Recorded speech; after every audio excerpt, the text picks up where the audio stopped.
기독교에 지냈다고 했잖아요. 이제 재수할 때 거기서 이제 밤에 같이 기도하던 친구가 있어요.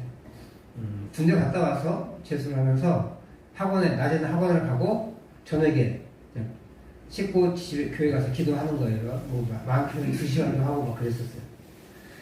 근데 그 친구가 어느 날 이렇게 물어보는 거예요. 정답은 아는데, 신앙생활의 정답은 아는데,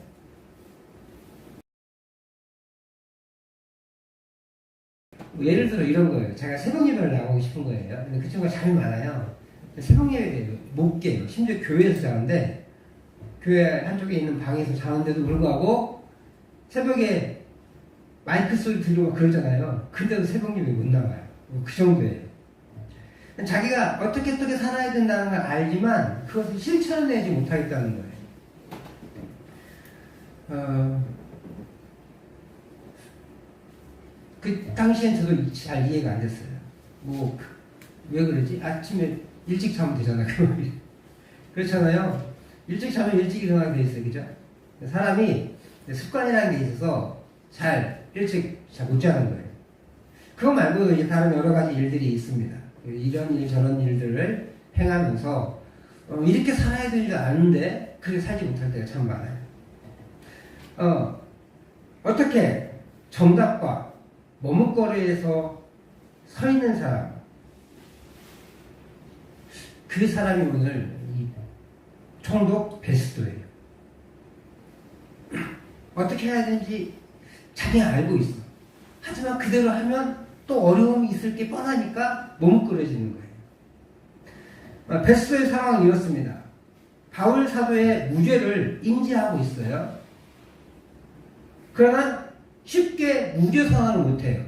지금은 살짝 포장해서 이렇게 황제에게 이렇게 상소를 했는데, 그러니까 이렇게 죄목을 찾아야 된다, 이 정도잖아요. 원래는 그렇지 않아요. 예루살렘에 가자고 하니까 바울 사도가 어쩔 수 없이 나 그럼 황제께 보내달라 이렇게 얘기한 거거든요. 그가 무죄 선언을 하지 않고 예루살렘으로 데려가서 재판을 하려고 했던 이유는 유대인의 눈치를 보기 때문에. 우리 사도행전 24장 9절 말씀을 같이 한번 읽어보도록 하겠습니다. 25장 9절 말씀. 베스도가 유대인의 마음을 얻고자 하여 바울더러 묻되 내가 예루살렘에 올라가서 이 사건에 대하여 내 앞에서 신문을 받으려느냐. 그 사람의 표현은 뭐예요? 유대인의 마음을 얻고자. 이건 이제 사도행전의 저자인 누가가 그렇게 평가를 한 거지만 그 마음을 정확하게 알고 있는 거예요. 그가 사실은 이 사람의 무죄를 선언하지 못하는 이유는 유대인의 마음을 얻어야 하기 때문에 그래요. 처음 총독으로 발령받아서 정치를 하는데 가장 중요한 실력자들을 배제하고는 할 수 없잖아요. 그 사람들의 마음을 잡아야 돼요. 근데 바울을 내주면 잡을 수 있지만 자기도 문제가 되는 게 함부로 내줄 수도 없어요. 이 사람이 로마 사람이거든요. 로마 시민권을 가지고 있는 사람이거든요. 그래서 함부로 내줄 수도 없고. 그런데 이 사람들의 마음을 잡아야 되겠고. 근데 죄는 없는 것 같고. 그래서 예루살렘에 가면 혹시 죄목이 정확하게 나올 수 있지 않을까라는 생각을 가지고 그렇게 물어본 거예요. 그래서 이러지도 저러지도 못하고 있습니다. 그래서 때마침 누가 나타났냐? 헤롯 아그리빠라는 인물이 나타난 거예요. 유대의 분봉왕이에요. 예수님을 죽이려고 했던 그 사람을 헤롯 대왕이라고 그러고, 그 사람의 아들들, 그 사람의 손주, 이 헤롯 아그리빠는 그 사람의 손주예요, 손주. 이 사람이 방문한 거예요. 헤롯 가문은 유대인은 아니에요. 원래 에돔 사람인데, 이 사람이 우리가 헤롯 대왕이라고 했던 그 사람이 워낙 정치에 능해요. 그래서 로마에서 유대를 통치할 수 있는, 이스라엘을 통치할 수 있는 권리를 받아서 유대인처럼 행사를 하고 있는 거예요. 문제는 많습니다. 오직하면 예수님 죽이려고 하고 그랬겠어요? 그런 게 다 유전되어가지고 문제가 많은데, 이 헤롯 아그리빠에도 문제가 있는 게, 이 함께 했던 사람이 버니게라고 하잖아요, 버니게.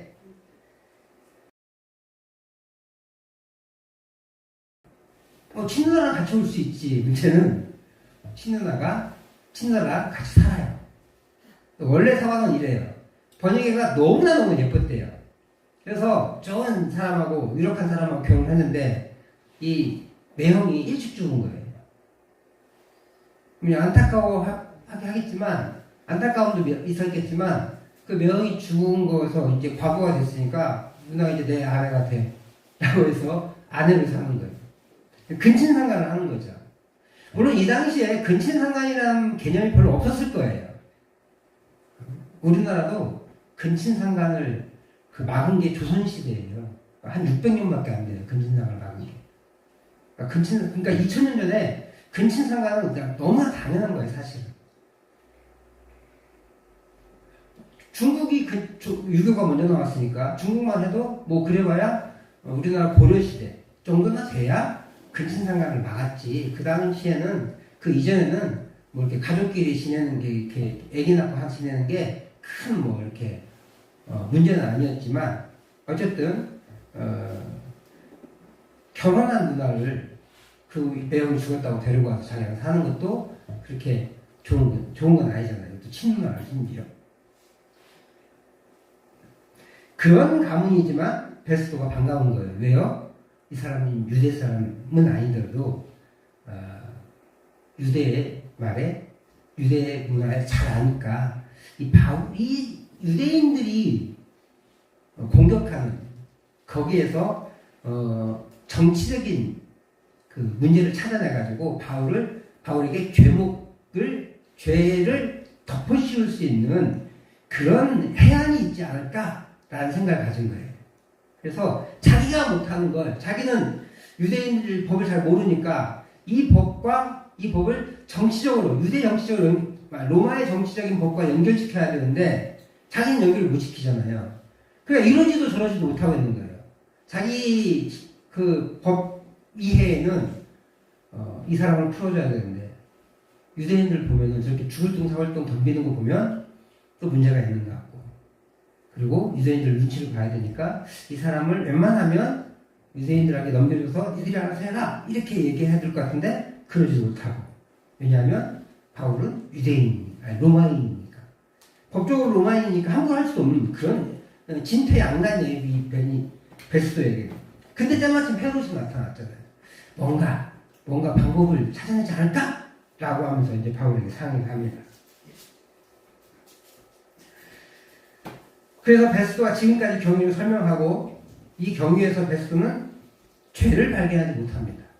18절과 19절 말씀을 같이 읽어보도록 하겠습니다. 시작. 원고들이 서서 내가 짐작하던 것 같은 악행의 혐의는 하나도 제시하지 아니하고 오직 자기들의 종교와 또는 예수라 하는 이가 죽은 것을 살아있다고 바울이 주장하는 그 일에 관한 문제로 고발하는 것뿐이라. 뭐 이런 걸 할 수 있잖아요. 누가 죽었는데 그 사람 살았어 라고 하면 그냥 거짓말이 재미잖아요. 근데 이 거짓말 가지고 감옥에 가요 안 가요? 우리나라 법에는 안 가죠. 이 거짓말 갖고는 안 가요. 그걸 가지고 이 사람이 살았으니까 나한테 돈을 줘. 뭐 이러면 사기죄로 그 감옥에 가는데 저 사람 살았어 라고 해가지고 감옥에 가지는 않습니다. 누구한테 해를 끼치지 않았기 때문에. 근데 지금 이 사람의 말을 들어보면 종교 문제는 이제 사회 문제랑 다르니까 이 로마 시대에는, 그러니까 이렇게 자기가 법을 할 필요도 없고, 더더군다나 예수라는 사람이 죽었는데 살았다고 하니까 그걸 고발한다. 내가 어떻게 해야 될지 모르겠다. 뭐 이 정도인 거예요.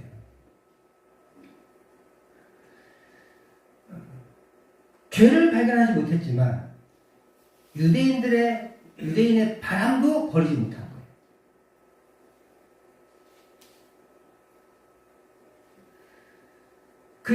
그의 속마음을 살짝 포장해서 얘기하고 있는데요. 20절 말씀으로 한번 같이 읽어보도록 하겠습니다. 시작. 내가 이 일에 대하여 어떻게 심리하는지 몰라서 바울에게 묻되 예루살렘에 올라가서 이 일의 신문을 받으려느냐 한즉. 지금 어떻게 할지 몰라서예요? 아니면 먼저 어디서 이 예루살렘으로 데리고 와달라고 부탁을 받았어요? 예루살렘에 있을 때 예루살렘에 그 바울이라는 인간이 있는데 그 사람 여기를 데리고 와가지고 재판을 받아 해주십시오 라고 했잖아요. 그런데 그때는 이제 정신이 온전해서 야 내가 곧 갈 거니까 가이사랴 갈 거니까 같이 가서 합시다. 갈 사람 같이 갑시다. 이렇게 해서 여기까지 왔는데 말 들어보니까 이제 말이 안 되는 거예요. 그러니까 이제 다시 어떻게 해야 되지? 라고 해서 야 예루살렘에 가서 재판받자 이렇게 말하는 거예요. 어떻게 심리할지 몰라서 뭐 맞는 말이기도 하지만 솔직한 마음은 뭐예요? 이 사람을 죄를 씌워야겠는데 씌울 수가 없어서 예루살렘에 데리고 가면 혹시 정말로 죄를 발견할 수 있지 않을까? 라는 마음에 지금 가려고 하는 거잖아요. 근데 어떻게 심리할지 몰라서 라고 살짝 포장을 해요. 사실 유대인의 계략을 몰랐잖아요. 원래는 뭐였냐면 그들이 예루살렘에 있을 때 가이사랴에서 바울을 데리고 온다면 중간에 숨어가지고 바울을 죽이려고 한 거잖아요. 그때도. 근데 그런 계략은 몰랐어요. 그렇지만 그러면서 지금 하고 싶은 이야기는 뭐예요? 하고 싶은 말은 이 사람 어떻게 죄를 씌울 것인가 이런 거예요. 그 거짓말을 포장해서 심리를 잘 해보려고 예루살렘으로 갈 것을 권유했다 이렇게 말하는 거예요. 그래서 다음날 이 아그리빠가 다행히 나도 그 사람 좀 얘기 듣고 싶습니다. 그러니까 얼마나 감사해요. 다음날 바로 아그리빠와 버니게가 아주 막 화려하게 자리를 만들어내서 재판장에 앉았습니다. 베스도가 이 상황을 설명합니다. 상소할 자료를 찾고자 한다. 다시 말하지만 이 베스도는 유대인이 걱정되어서 바울을 처단할 수 있는 근거를 찾고자 하고 있었어요. 앞에 서 있는 바울이 무죄인 줄 알지만 어떻게 해서든지 무죄 선언을 자신이 하지 않을 수 있도록 하려고 한 거예요. 왜냐하면 유대인의 마음을 얻어야 되니까. 그러니까 최소한 누가 해야 돼요? 아그리빠가 해야 돼요. 헤롯 아그리빠가. 그래야 나한테 화살이 안 돌아오는 거죠. 그렇게 사실과 감정 사이에서 갈등하고 있는 거예요. 사실 우리 신앙도 마찬가지예요. 어떻게 신앙생활을 해야 되는지 알아요. 그렇지만 그렇게 활동하지 못하는 경우가 많이 있습니다. 그럼 우리는 뭐라고 하냐면 아이고 내가 믿음이 없어서요. 죄송해요. 맨날 그래요. 죄송할 건 없는데. 근데 사도들도 예수님이 잡히시던 날 밤에 그렇게 마음과 육신이 따라오는 적이 있어요. 마태복음 26장 41절 말씀을 한번 읽어보도록 하겠습니다. 시작. 시험에 들지 않게 깨어 기도하라. 마음에는 원이로되 육신이 약하도다 하시고. 이게 무슨 말이냐면 예수님이 잡히시기 전날 겟세마네 동산에 기도하시잖아요. 그래서 이 한바탕 한 50m 떨어져서 기도를 열심히 하고 딱 돌아왔어요. 누가복음의 표현에 가면 땀방울이 핏방울처럼 흘렀다고 했어요. 그러니까 땀은 막 줄줄 흘리지 않잖아요. 송울송울 맺히기만 하죠. 근데 이스라엘의 그 4월달에 봄은 춥습니다. 우리나라보다 일교차 훨씬 심해요. 그러니까 웬만해서는 땀이 날 수가 없어요.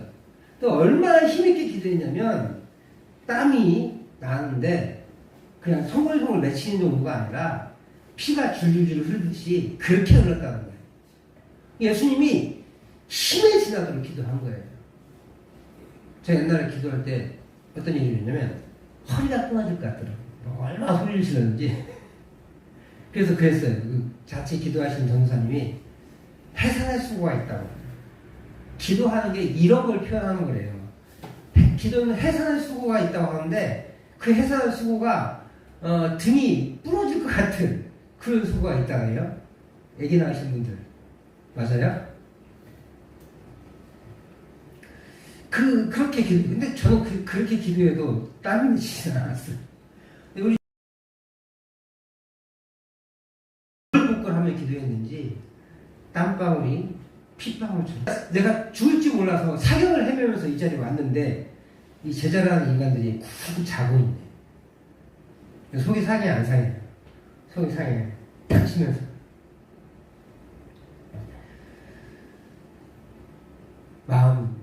이르되 육신이 약하구나. 그러니까 굉장히 부드럽게 표현하신 거예요. 야, 이 쳐다보고 있냐고 이렇게 표현해야 되는데 그렇게 표현하지 못하시고, 아유, 너희들 마음대로 하라. 마음은 함께 기도하고 싶지만 그렇게 육신이 약하구나.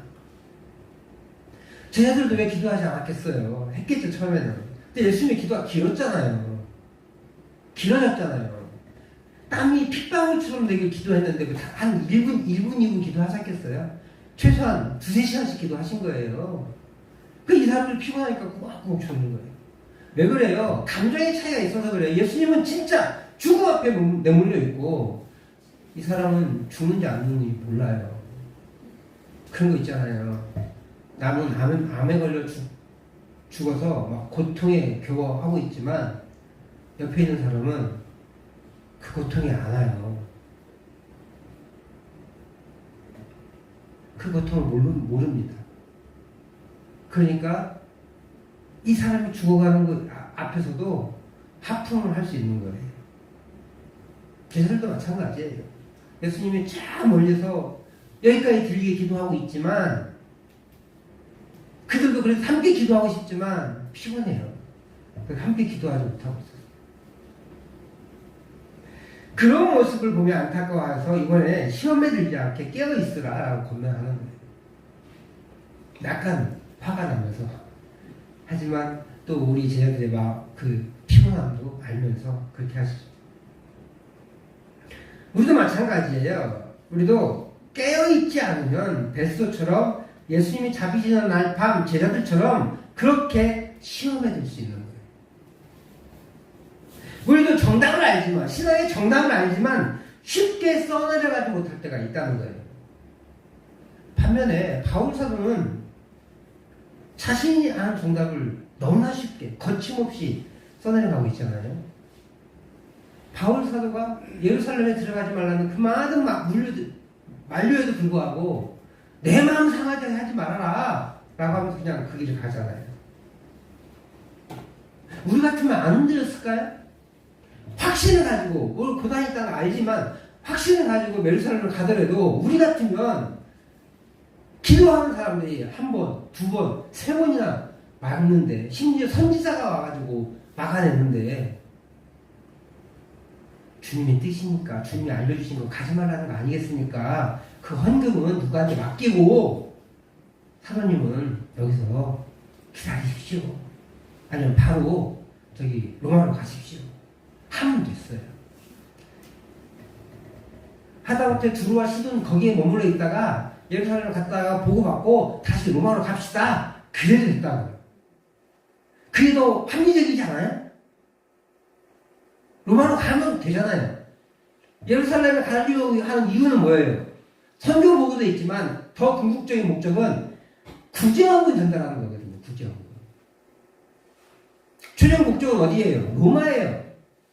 그 로마서에서 편지는 로마에 가는데 로마에 가서 또 더 멀리는 어디로 가려고 하냐면 이제 스페인 선교까지 가려고.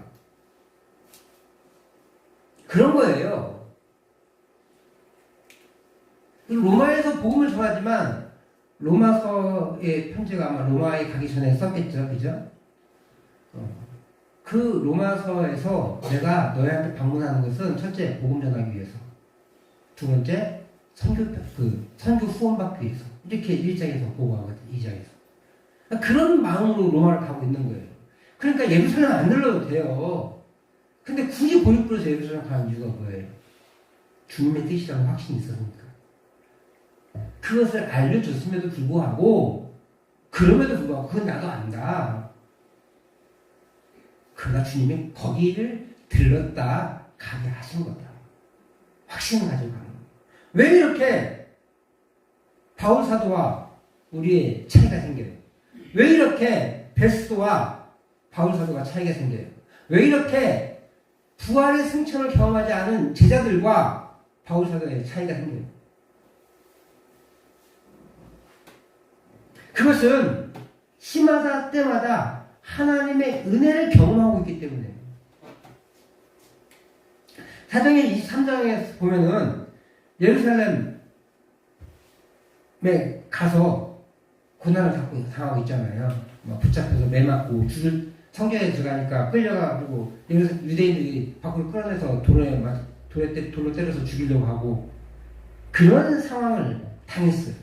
그날 밤에 나타나니 너 뭐라고 하냐? 우리가 노마하는 좀 할 거다. 그뿐만 아니라 사도행전의 그 선교여행 전체 과정에 돌맞아 죽을 뻔한 이유도 있었잖아요. 그런 여러 우여곡절들, 그런 우여곡절 가운데 하나님의 인도하심과 보호하심과 세워주심을 경험했기 때문에, 그렇게 날마다 경험했기 때문에 바울 사도는 그 모든 것을 이겨낼 수 있어요. 이후에 로마 그 23장에서 로마에 가게 될 거다라고 그 이후에도 생리를 통해서 구출되잖아요. 유대인들이 40명이 결사대가 조직돼가지고 삼촌 죽이려고 한대요. 여삼촌 조심하세요. 그러니까 이제 바울이 바로 백부장에 가가지고 천부장한테 알리고 그렇게 해서 바로 가이사를 호송된 거잖아요.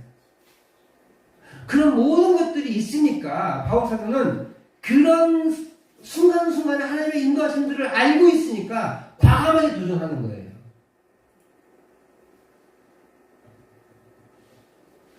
그래서 그의 삶은 사탄의 방해 앞에 머뭇거림이 없는 거예요. 복음을 방해하려고 사탄이 얼마나 많은 계략을 세웁니까? 지금도 그 계략 중에 있고요. 그러나 하나님이 기뻐하시는 이 일을 하면 반드시 보호하시고 인도하시고 그 사명을 완수하게 하실 것이라는 확신이 있기에 그는 그렇게 흔들리지 않아요. 두 번째, 무엇보다 미래의 상급을 바라봤기 때문에 그래요. 디모데후서 4장 6절로 8절 말씀을 같이 한번 읽어보도록 하겠습니다. 시작. 전제와 같이 내가 벌써 부어지고 나의 떠날 시각이 가까웠도다. 나는 선한 싸움을 싸우고 나의 달려갈 길을 마치고 믿음을 지켰으니 이제부로는 나를 위하여 의의 멸류관이 예비되었으므로 내게만 아니라 주의 나타나심을 사모하는 모든 자에게 되니라. 아멘. 디모데후서는 바울 사도가 죽음을 예견하고 쓴 마지막 편지예요. 죽음의 목전을 둔 사도 바울이 3명의 멸류관이 예배되어 있다고 고백하는 거예요. 이 천제와 같이 내가 벌써 부어짐 당했다. 이 말은 그 전제는 포도주를 부어드리는 제사거든요. 이미 죽음의 끝에 왔다는 뜻이에요. 이제 살 날이 얼마 남지 않았어요. 그럼에도 불구하고 내가 감사할 수 있는 이유는, 내가 당당할 수 있는 이유는 나를 위하여 의의 멸류관이 예비되어 있기 때문에. 바울 사도는요, 그 모든 여정을 뭘 바라보고 갔어요? 저 의의 멸류관을 바라보고 간 거예요. 그래서 흔들리지 않을 수 있었던 거예요. 우리에게 그런 소망감이 있어야 돼요. 내가 지금 어려움이 있고 위기가 있고 난망함이 있고 답답함이 있을지라도 의의 멸류관을 바라보며 나갈 때 우리는 흔들리지 않을 수 있어요. 지금 우리의 과거를 보면 부끄러운 것이 하나도 없이 많죠. 근데 그 과거에 사로잡혀가지고 주님 죄송해요, 주님 죄송해요, 그렇게 살 게 아니에요. 과거로 제가 가끔 얘기하는 거예요. 그 껄껄껄 하면 뭐 어쩌겠어요.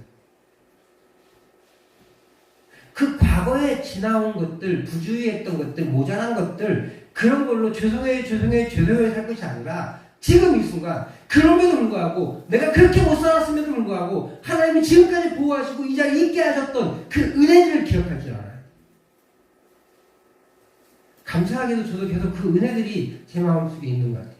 예전 같으면 뭐 불평 불만이 많았을 일들이 제 삶에 일어남에도 불구하고 요즘 제 삶에 불평 불만들이 없어졌어요. 물론 운전하다 짜증나는 일이 아직도 있긴 한데 제 마음에요, 불평 불만이 사라졌어요. 그것은 하나님 지금까지 인도하시는 과정들에 감사함이 있기 때문에 그래요. 아직 사실 저 죽음 이후에 제 의의 멸류관이 있을 수 있겠지만 미래에 대한 불안감이 왜 없겠습니까? 저는. 근데 오늘 하루 살아가는 것이 감사하니까 불평들이 사라지게 돼요. 과거를요 자꾸 이렇게 우리가 캐먹고 살면 안 돼요. 내가 옛날에 뭐 했었는데 그래서 자만심을 이렇게 과거의 영웅주의적으로 캐먹어서도 안 되고, 그 다음에 과거에 못했던 것들 때문에 맨날 주님 죄송해요 죄송해요 하고 살 것도 안 돼.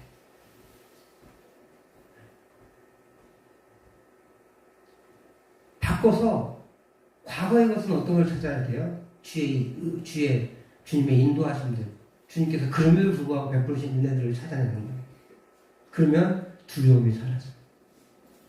무엇보다도 우리가 나를 위해서 준비하신 위의 멸류관, 그 예비된 멸류관을 바라보며 오늘도 뚜벅뚜벅 걸어갈 수 있어야 되겠어요. 바울 사도와 베스도의 차이는 결정적으로 하나님을 의지했느냐 안 했느냐의 차이인 거예요. 베스도는 뭘 의지했습니까? 권력을 의지했죠. 권력을 쟁취하고 싶고 권력을 놓치고 싶지 않았던 거예요. 근데 바울 사도는 그것이 다 헛것이라는 걸 알았잖아요. 그가 가진 모든 지식을 배설물처럼 여겼어요. 왜요? 하나님을 아는 그 지식이 가장 고상한 지식이라는 걸 알았기 때문에. 그렇게 하나님의 은혜로 살았기 때문에 그는 이 육체의 모든 일들을 조금은 가볍게 여길 수 있었던 거예요. 사랑하는 성도 여러분, 오늘 바울처럼 그렇게 믿음의 삶을 살기를 원하십니까? 두 가지만 기억하시기에, 첫 번째, 은혜를 기억합니다. 나에게 베푸신 하나님의 은혜를 기억하는 거예요. 과거에 잘못했던 것들 자꾸 너는 이래서 안 돼, 저래서 안 돼, 너는 이랬었잖아, 저랬었잖아, 그런 모든 과거들은 다 묻어버리고 내가 지금 이 자리에 있게 된 그 은혜를 기억하는 거예요. 두 번째는 미래의 소망을 갖는 거예요. 하나님이 나를 위해서 의의 멸류관을 예배해 주셨을 믿습니다 라고 고백하며 오늘 믿음의 삶을 뚜벅뚜벅 걸어가시기를 주의 이름으로 축복합니다.